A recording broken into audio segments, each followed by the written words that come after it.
है। तो मैंने यहाँ इसी क्षेत्र का क्षेत्रीय संगठन मंत्री गौरव जी और प्रांत संगठन मंत्री तिलक जी, प्रांत अध्यक्ष मंत्री, दोनों को मेरा हृदय से नमस्कार कर रहा हूँ। मंत्री, नगर मंत्री मानवी राजपूत जी बहन, इसी बाद में आई हो उसका बाजू में नियर बाई एक मांत अभ्यास वर्ग ट्रेनिंग कैंप के लिए गया हूं वहां। तो ये में उपस्थित आज का मुख्य अतिथि जी,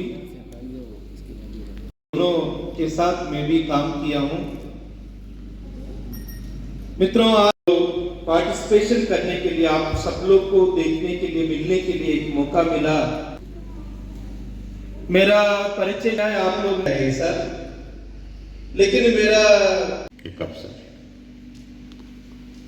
और यह तो उस संगठन का नाम विद्यार्थी परिषद है। कि आज भी अगर हमसे पूछा जाए कि जिस क्षेत्र में हम काम कर रहे हैं उस क्षेत्र को छोड़ करके अगर किसी जगह, दूसरी जगह काम करने के लिए आपको भेजा जाए, तो अगर हमसे इस बात को पूछा जाए तो फिर मौका मिले, जिसकी संभावना बहुत ज्यादा नहीं है।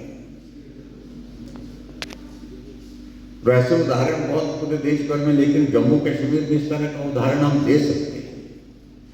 इसलिए दे सकते हैं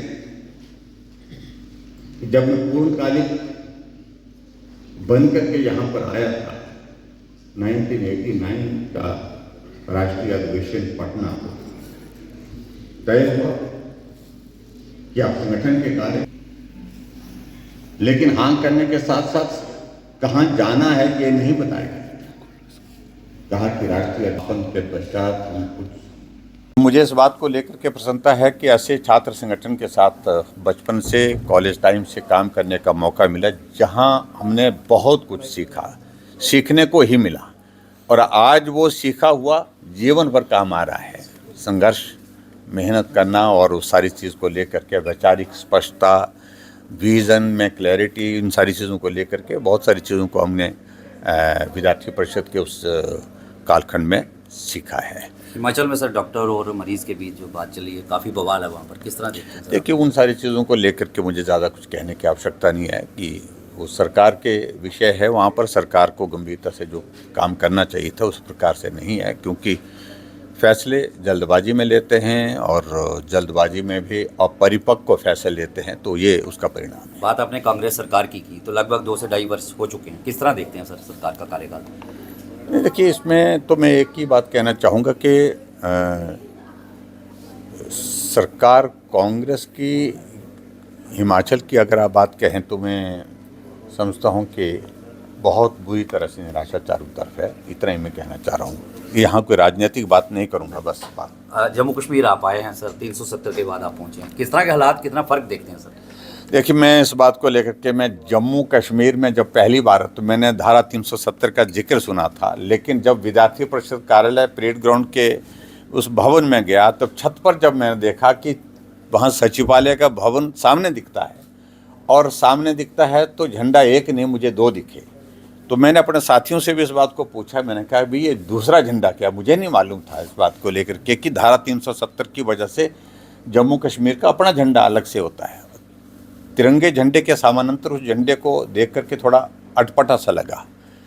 तो मुझे सरल भाषा में हमारे साथी ने बताया कि ये धारा 370 का परिणाम है, और आज मुझे इस बात को लेकर के प्रसन्नता है कि जहां हम कहते हैं कि धारा 370 समाप्त होनी चाहिए, वो धारा 370 समाप्त हुई।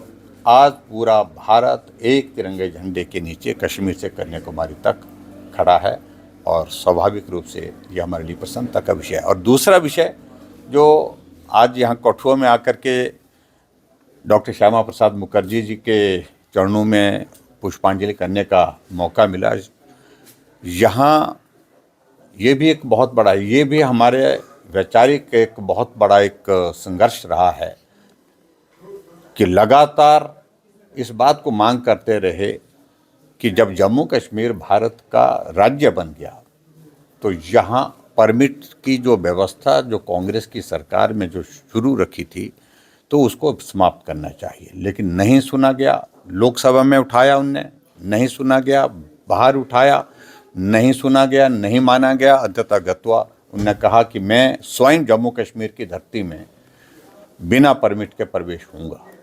और डॉक्टर श्यामा प्रसाद मुखर्जी जी ने यात्रा शुरू की। लखनपुर का पुल क्रॉस करने के बाद जैसे जम्मू कश्मीर की सीमा में वो आए, गिरफ्तार हुए, जेल की सलाखों के पीछे उनको भेजा गया और अंततः रहस्यमय परिस्थिति में उनकी मृत्यु हुई।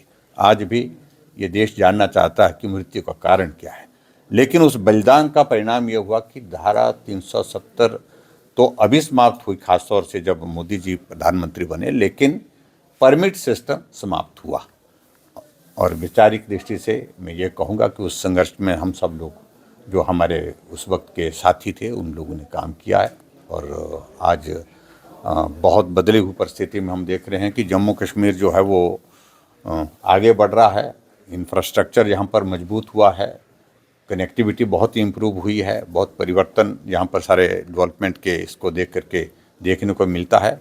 और ख़ास तौर से मैं आज के इस कार्यक्रम के संदर्भ में अगर विद्यार्थी परिषद के अधिवेशन के बारे में कहूँ तो छात्र जीवन में विद्यार्थी परिषद में कोई भी साथी अगर जुड़ता है, नौजवान जुड़ता है, तो राष्ट्र निर्माण पुनर्निर्माण के कार्य में बहुत बेहतर ढंग से काम करता है। कश्मीर के शाल विक्रेताओं पर कई देश में कई इलाकों में हमले हो रहे हैं, किस तरह देखते हैं? देखिए, वो मुझे लगता है कि अलग कोई आइसोलेटेड इंसिडेंट का आप जिक्र कर रहे हैं, कोई इस प्रकार की कोई योजनाबद्ध तरीके से कहीं किसी प्रकार से इस तरह की बातें नहीं होती।